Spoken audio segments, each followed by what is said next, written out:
Hello friend, welcome back to knowledge hub. और मेरा नाम है राजेंद्र मालवी। आज हम देखने वाले हैं सोशल सेक्टर इनिशिएटिव्स, मतलब सामाजिक क्षेत्र की पहल में कौन कौन सी ऐसी योजनाएं हैं जो भारत सरकार के द्वारा शुरू की गई हैं और इन योजनाओं से किन किन वर्गों के लोगों को फायदा होता है। यदि हम सामाजिक क्षेत्र की पहल की बात करें तो इसका मीनिंग क्या होता है। इसका मतलब होता है कि भारत सरकार विभिन्न वर्गों, क्षेत्रों के लोगों के विकास के लिए अलग अलग योजनाएं चलाती है ताकि उनका सर्वांगीण विकास हो सके। जैसे उदाहरण के लिए हम बात करें महिला और पुरुष में जो एक गैप है, विकास का एक गैप है, तो महिलाओं के उत्थान के लिए कई योजनाएं चलाई गई हैं, है ना। जैसे हम बात करें विभिन्न वर्गों की बात करें, जैसे आदिवासी क्षेत्रों में, तो उनके उत्थान के लिए अलग अलग योजनाएं चलाई गई हैं, है ना। या फिर हम देखें और भी कई क्षेत्र हैं, शिक्षा के क्षेत्र में हम देखें, पिछड़े वर्ग में हम देखें, तो अलग अलग वर्गों में अलग अलग लोगों के विकास के लिए अलग अलग योजनाएं चलाई गई हैं। तो हम वन बाय वन इन सारी योजनाओं को आज देखेंगे। तो सबसे पहले हम शुरू करते हैं सुकन्या समृद्धि योजना। यदि हम सुकन्या समृद्धि योजना की बात करें तो ये भी क्या है, एक सामाजिक क्षेत्र की पहल है। इसमें हम ध्यान से देखें सुकन्या समृद्धि योजना को, तो इसका क्या मकसद है। तो इसका मकसद ये है कि जो गर्ल्स हैं, लड़कियां हैं, है ना, उनका विकास हो सके, ठीक है ना। मतलब एक तरीके से देखा जाए हमारे समाज में महिला और पुरुष, तो कहीं ना कहीं आज भी महिलाएं क्या है, पुरुषों के मुकाबले छिड़ी हुई हैं, ठीक है। उनको उतनी बेहतर सुविधाएं नहीं मिल पाती जितनी पुरुषों को मिलती है। तो उन्हीं के उत्थान के लिए भारत सरकार के द्वारा भारत के प्रधानमंत्री श्री नरेंद्र मोदी जी ने कब 22 जनवरी 2015 को सुकन्या समृद्धि योजना हरियाणा के पानीपत से स्टार्ट की थी, ठीक है ना। इस तारीख को 22 जनवरी 2015 को। यदि हम इस सुकन्या समृद्धि योजना की बात करें, सुकन्या समृद्धि योजना किस प्रकार से शुरू होती है, तो सुकन्या समृद्धि योजना के लिए क्या क्या कंडीशंस है। तो सुकन्या समृद्धि जो योजना है, इसमें 10 साल की बेटी के लिए यह योजना है। मतलब 10 साल की बेटी से ये स्टार्ट होती है। 10 साल तक की यदि बेटी है तो वो 10 साल तक की बेटी क्या कर सकती है, उसका खाता हम सुकन्या समृद्धि योजना में खुलवा सकते हैं 10 साल तक की बेटी तक के लिए, है ना। फिर एक और चीज क्या है इसमें, कि इसमें वर्तमान में कितना 8.1% सालाना ब्याज मिल रहा है। तो ये कहीं ना कहीं जो अभी जो गर्ल्स अभी पैदा हुई हैं उन लोगों के लिए ज्यादा बेहतर है, ताकि आने वाले समय में आज से जब वो 18 वर्ष की होंगी या 21 वर्ष की होंगी तब उनको इसके फायदे मिलेंगे, ठीक है। यदि हम बात करें इस सुकन्या समृद्धि योजना की, तो कहाँ कहाँ पर हम खाते खुलवा सकते हैं। इसका खाता हम पोस्ट ऑफिस में या फिर ऐसी अधिकृत बैंक जिसमें सुकन्या समृद्धि योजना के खाते खुलते हैं, वहां पर हम खुलवा सकते हैं। सामान्य तौर पर जो बैंक पीपीएफ की फैसिलिटी देता है वहां पर आप सुकन्या समृद्धि योजना का अकाउंट खुलवा सकते हैं, ठीक है। इसके लिए यदि हम बात करें किन किन डॉक्यूमेंट्स, किन किन दस्तावेजों की आवश्यकता होती है, तो इसके लिए मुख्य रूप से हम देखें तो जो सुकन्या समृद्धि योजना का जो फॉर्म है, अकाउंट का फॉर्म है, वो हमें फुलफिल करना पड़ेगा। तो हमें फॉर्म चाहिए। दूसरी बात, जिस भी बच्ची का हम सुकन्या समृद्धि अकाउंट खुलवा रहे हैं, ठीक है ना, उसका जन्म प्रमाण पत्र हमें चाहिए। उस जन्म प्रमाण पत्र को हमें उसकी कॉपी देना पड़ेगा। फिर है कि जो भी जमा करता है, मान लो हम पेरेंट्स हैं तो माता पिता या अभिभावक का पहचान पत्र, हमको कोई भी हमें आईडी प्रूफ देना पड़ेगा। फिर है जिस एड्रेस पर हम रहते हैं उस एड्रेस का प्रमाण पत्र, जैसे कोई भी इलेक्ट्रिक बिल हो गया, है ना, ये सब हम पते का प्रमाण पत्र वहां पर देंगे। इसके बाद किस प्रकार से, यदि एक बार अकाउंट ओपन हो गया आपका, तो किस प्रकार से आप पैसे जमा कर सकते हैं। आप डायरेक्टली वहां जाकर भी पैसे जमा कर सकते हैं या फिर इंटरनेट बैंकिंग के थ्रू भी आप पैसे जमा कर सकते हैं, ठीक है ना। दोनों ही तरीके से आप पैसे जमा कर सकते हैं। अब सबसे महत्वपूर्ण बात आती है कि पैसे तो जमा हो गए, कितने वर्षों के बाद हम पैसे निकाल सकते हैं। तो पैसे निकालने के लिए कम से कम जो बेटी की आयु है 18 साल की होने पर क्या होगा, आंशिक निकासी हम निकाल सकते हैं, आंशिक रूप से पैसा निकाल सकते हैं, ठीक है। और 21 साल के होने पर अकाउंट मैच्योर होता है। तो इस प्रकार से क्या है कि कुछ कंडीशंस हैं, तभी आप पैसे निकाल सकते हैं। फिर एक और इसमें कंडीशन है, मान लो दुर्भाग्य से दुर्भाग्य से, ठीक है ना, दुर्भाग्य से जिस लड़की का हमने अकाउंट या गर्ल्स का हमने अकाउंट खुलवाया है उसकी डेथ हो जाए तो जो पैसा है वो पूरा अभिभावक को मिल जाता है, ठीक है। तो इस प्रकार से सुकन्या समृद्धि योजना जो है भारत में लागू हुई है और इससे बेटियों को फायदा मिल रहा है। तो हम सामाजिक क्षेत्र की पहल में इसको पढ़ रहे हैं, तो सामाजिक क्षेत्र की पहल में हम देखें तो इससे ओवरऑल जो है महिला और पुरुषों में जो गैप है ना, उनको एक साथ लाने की कोशिश की गई है ताकि उनका भी विकास हो सके, ठीक है। इसके बाद हम देखेंगे नेक्स्ट योजना को। तो अब हम शुरू करते हैं हमारी नेक्स्ट योजना, जो कि क्या है, सामाजिक क्षेत्र की पहल से संबंधित है। प्रधानमंत्री मुद्रा योजना। प्रधानमंत्री मुद्रा योजना की हम बात करें तो प्रधानमंत्री मुद्रा योजना जो प्रारंभ की गई थी वो की गई थी दिनांक 8 अप्रैल 2015 से। 8 अप्रैल 2015 से प्रधानमंत्री मुद्रा योजना जो है प्रारंभ हुई थी। इसे प्रारंभ किया था भारत के प्रधानमंत्री माननीय श्री नरेंद्र मोदी जी ने। यदि हम इस योजना मतलब प्रधानमंत्री मुद्रा योजना की बात करें तो प्रधानमंत्री मुद्रा योजना उन लोगों के लिए है जो कुटीर उद्योग या छोटे उद्योगों में कार्यरत हैं, उन लोगों के लिए यह योजना है, ठीक है ना। यह योजना बड़े स्केल पर काम करने वाले बिजनेसमैन या एजुकेशन या हाउसिंग के लिए नहीं है, ठीक है ना। यदि हम बात करें इस योजना की, इस योजना के लिए ऐसे लोग जिनके नाम पर कुटीर उद्योग है या पार्टनरशिप में काम कर रहे हैं उन लोगों के लिए ये योजना है। ये योजना हम बात करें तो 3 चरणों में इसको डिवाइड किया गया है। पहला है, हम बात करें तो पहला क्या है आपका शिशु लोन योजना। शिशु लोन योजना में 50,000 तक का लोन आपको दिया जाता है। दूसरा चरण इसका हम देखें तो वह है किशोर लोन योजना। किशोर लोन योजना में आपको 50,000 से 5 लाख तक का लोन दिया जाता है। फिर है तीसरा चरण, इसे हम तरुण लोन योजना बोलते हैं। तरुण लोन योजना जिसमें 5 लाख से 10 लाख तक का लोन दिया जाता है। यदि हम बात करें किन लोगों के लिए है ये योजना, तो स्पष्ट रूप से समझ लेना चाहिए कि यह योजना सिर्फ छोटे व्यापारी और कारोबारियों के लिए है ना। छोटे व्यापारी और कारोबारियों को ही यह जो है योजना का लाभ मिलता है। अब ये योजना किन लोगों के लिए नहीं है, तो यह योजना लार्ज स्केल पर जो बिजनेस कर रहे हैं या एजुकेशन या हाउसिंग के लिए योजना स्पष्ट रूप से बिल्कुल भी नहीं है। ये योजना सिर्फ लघु या कुटीर उद्योग जो कर रहे हैं, जैसे फल विक्रेता है ना, विनिर्माण में जो लोग काम कर रहे हैं, गैर कृषि क्षेत्र है, उन लोगों के लिए योजना मुख्य रूप से है, ठीक है। यदि हम बात करें पात्रता की, तो किन लोग इस योजना के लिए पात्र हैं, तो इस योजना के लिए पात्रता क्या है कि भारत का नागरिक हो। सबसे महत्वपूर्ण बात क्या है, भारत का कोई भी नागरिक हो। दूसरा, गैर कृषि क्षेत्र में वह किन क्षेत्रों में काम कर रहा हो, विनिर्माण में, व्यापार में, इनमें काम कर रहा हो और उसे 10 लाख तक के लोन की आवश्यकता हो, तब वह इस योजना से लाभ उठा सकता है। अब हम देखेंगे अगली योजना को, प्रधानमंत्री जनधन योजना। प्रधानमंत्री जनधन योजना की हम बात करें तो यह योजना 28 अगस्त 2014 को भारत के प्रधानमंत्री श्री नरेंद्र मोदी ने इसका शुभारंभ किया था, ठीक है। यदि हम इस योजना की बात करें तो इस योजना का उद्देश्य क्या है। इस योजना का उद्देश्य है कि भारत के हर एक नागरिक का बैंक खाता खोला जाए, ठीक है ना। इसी के तहत यह योजना स्टार्ट हुई है। इसके तहत खोले गए जो खाते हैं वो 0 बैलेंस पर खोले जाते हैं। मतलब इसका मतलब सिंपल है, इसमें मिनिमम बैलेंस रखने की कोई भी कंडीशन नहीं है, ठीक है।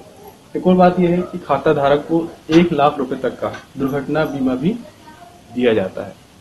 साथ ही साथ इस पर फ्री मोबाइल बैंकिंग आपको मिलेगी। आप मोबाइल बैंकिंग से ट्रांजेक्शन कर सकते हैं, बैलेंस चेक कर सकते हैं, ठीक है। बहुत सारी फैसिलिटीज हैं जो इससे मिलती है। जनधन योजना में यदि आपका अकाउंट है तो इसमें अकाउंट होने पर पीएम किसान और श्रम योगी मानधन जैसी योजनाओं में आपको पेंशन के लिए क्या होता है कि खाता अपने आप खुल जाएगा या खुलवा सकते हैं आप। फिर ये खाता कहाँ खुलवा सकते हैं? ये खाता हम सरकारी बैंकों के अलावा प्राइवेट बैंकों में भी जनधन अकाउंट खुलवा सकते हैं। फिर भारत में रहने वाला हर एक नागरिक, जिसकी उम्र 10 या इससे ज्यादा है, वह अपना जनधन अकाउंट खुलवा सकता है। यदि मान लो आपका सेविंग अकाउंट है और आप अपने सेविंग अकाउंट को जनधन अकाउंट में बदलवाना चाहते हैं तो ये भी संभव है। आप अपने पर्टिकुलर बैंक में जाकर इसे जनधन अकाउंट में बदलवा सकते हैं, ठीक है। तो ये था जनधन योजना। अब हम देखेंगे अपनी नेक्स्ट योजना के बारे में। प्रधानमंत्री आवास योजना। यदि हम प्रधानमंत्री आवास योजना की बात करें तो इसका शुभारंभ भारत के प्रधानमंत्री श्री नरेंद्र मोदी जी ने 25 जून 2015 को किया था। यदि हम इस योजना के उद्देश्य की बात करें तो इस योजना का उद्देश्य है कि 2022 तक सभी को घर उपलब्ध कराया जाए। भारत के हर एक नागरिक के पास क्या होना चाहिए? घर होना चाहिए। ये इसका लक्ष्य है। यदि हम प्रधानमंत्री आवास योजना की बात करें तो यह शहरी और ग्रामीण दो क्षेत्रों में या दो फील्ड में ये योजना है। शहरी क्षेत्र में कुछ अलग टर्म एंड कंडीशन है और ग्रामीण क्षेत्र में इसके लिए कुछ अलग टर्म एंड कंडीशन है, लेकिन उद्देश्य एक ही है कि चाहे शहर हो या गांव हो, दोनों ही जगह भारत के नागरिकों को रहने के लिए घर उपलब्ध कराया जाए। यदि हम इस योजना की बात करें तो इस योजना को 3 फेज में विभाजित किया गया है। 2 फेज तो इसके हो चुके हैं। पहला फेज था 2015 से 2017 तक, दूसरा फेज था 2017 से 2019 तक और तीसरा फेज 2019 से 22 तक जो कि चल रहा है। मतलब 2022 तक सभी को पक्के मकान उपलब्ध कराए जाए। यदि हम इस योजना के तहत मिलने वाली राशि और सब्सिडी की बात करें तो सीधे यह उस उम्मीदवार के बैंक खाते में आती है ताकि वह इस योजना का सीधा लाभ ले सके।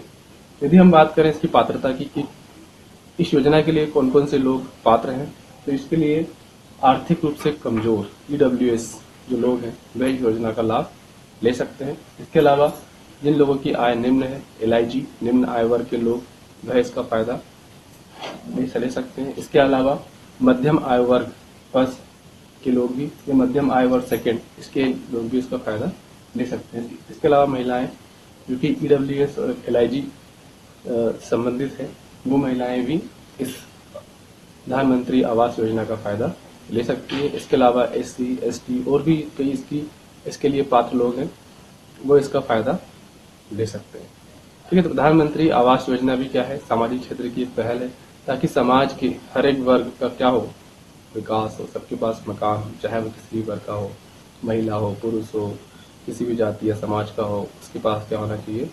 अपना खुद का एक घर होना चाहिए। ठीक है, अब हम देखेंगे अगली योजना को। प्रधानमंत्री जीवन ज्योति बीमा योजना। प्रधानमंत्री जीवन ज्योति बीमा योजना की हम बात करें तो यह योजना भी भारत के प्रधानमंत्री श्री नरेंद्र मोदी द्वारा 9 मई 2015 को प्रारंभ की गई थी। यह योजना कोलकाता से प्रारंभ हुई थी। यदि हम इस योजना की बात करें तो इस योजना का उद्देश्य क्या है?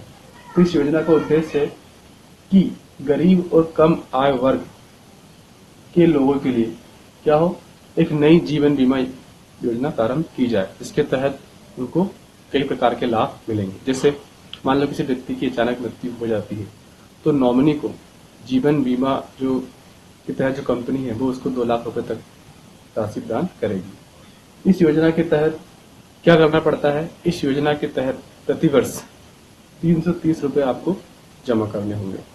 ठीक है, और यदि कोई दुर्घटना घटती है ना, तो आपके परिवार या नॉमिनी को 2 लाख रुपए तक की राशि या सहायता मिलती है।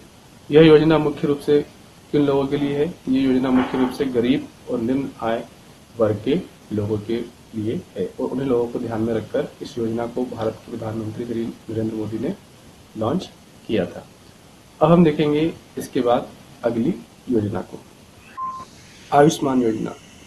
आयुष्मान योजना की हम बात करें तो यह योजना 1 अप्रैल 2018 से प्रारंभ हुई थी।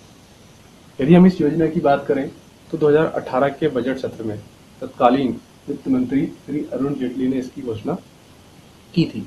यदि हम इस आयुष्मान भारत योजना की बात करें तो इस योजना को प्रधानमंत्री जन आरोग्य योजना भी कहा जाता है। यदि हम इस योजना की बात करें तो इसका उद्देश्य क्या है? शुरुआती स्तर पर इसका उद्देश्य क्या था कि जो BPL धारक हैं, बिलो टू पॉवर्टी लाइन, गरीबी रेखा के नीचे जो लोग जीवन यापन कर रहे हैं, उनको स्वास्थ्य बीमा उपलब्ध कराया जाए। जिनको किसी प्रकार की स्वास्थ्य प्रॉब्लम होती है, समस्या होती है, तो जो आयुष्मान से कनेक्टेड जो हॉस्पिटल्स है वहां पर उनको कैशलेस, मतलब कैश नहीं दिया जाएगा, जो भी इलाज होगा वो अस्पताल से होगा और अस्पताल के माध्यम से उनका इलाज किया जाएगा। फिर अब इसका उद्देश्य क्या है कि बाकी बची जो आबादी है उसको भी इस योजना के तहत लाने का लक्ष्य है। उसको भी इस योजना के तहत, आयुष्मान भारत के तहत लाया जाएगा ताकि उनको भी स्वास्थ्य सुविधाएं दी जा सके। यदि हम इस योजना की बात करें तो इसमें 2 प्रमुख तत्व हमको देखने को मिलते हैं। एक है राष्ट्रीय स्वास्थ्य सुरक्षा योजना, दूसरा है कल्याण केंद्र। राष्ट्रीय स्वास्थ्य सुरक्षा योजना मतलब इसके तहत जो लोग हैं उनको स्वास्थ्य सुविधाएं दी जाएंगी, जो अस्पताल हैं जिससे कनेक्टेड है उसके तहत लोगों को स्वास्थ्य सुविधाएं मिलेंगी। है ना, तो दोनों ही कल्याण केंद्र और स्वास्थ्य दोनों ही क्या है, इससे कनेक्टेड है।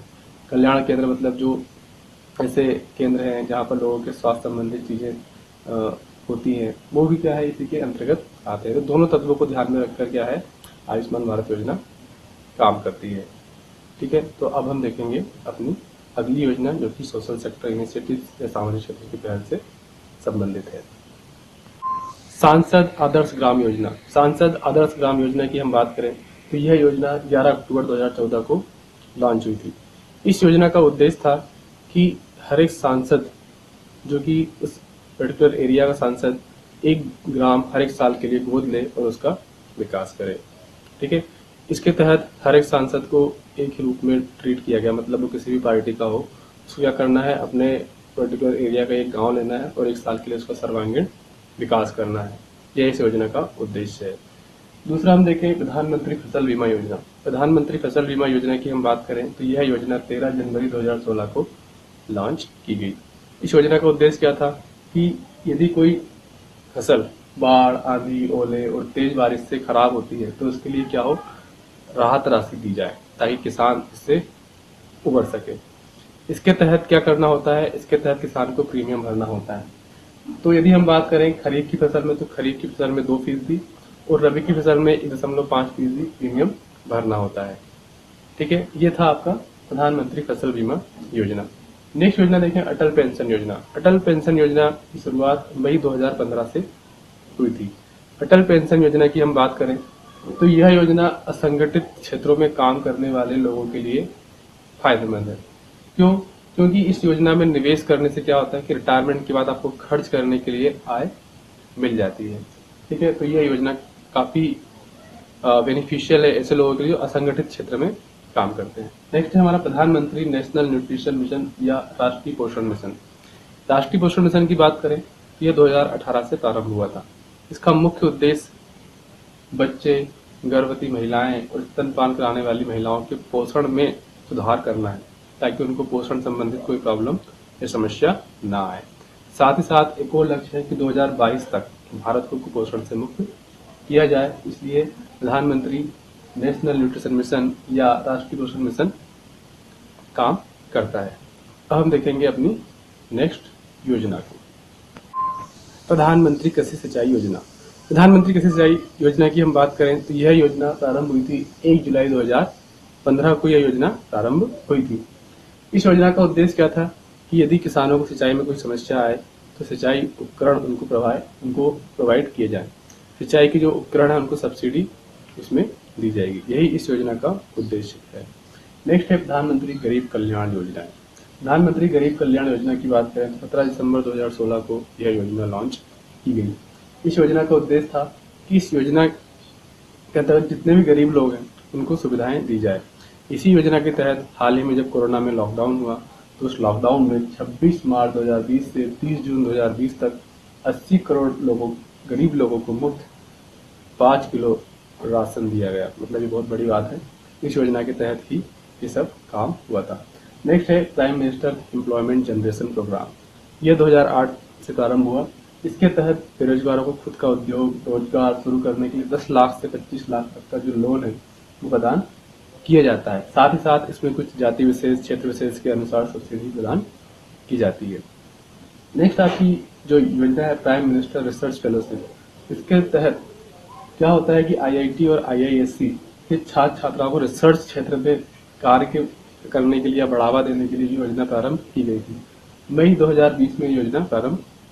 ठीक है, नेक्स्ट योजना हम देखें ऑपरेशन ग्रीन्स मिशन। 2018-19 के बजट में इस योजना का प्रावधान आया था। इस योजना के तहत पहले तो आलू, प्याज और टमाटर को रखा गया था, बाद में सभी हरी सब्जियों को रखा गया। सब्जियों के उत्पादन को बढ़ावा देने के लिए ऑपरेशन ग्रीन्स मिशन लाया गया। ठीक है, नेक्स्ट योजना हम देखें सोलर चरखा स्कीम। सोलर चरखा स्कीम जो है जून 2018 में प्रारंभ हुई थी। इस योजना का उद्देश्य है कि देश के कारीगरों को रोजगार मिले और उनका विकास हो सके। इसलिए क्या हुआ, सोलर चरखा स्कीम प्रारंभ की गई। ठीक है।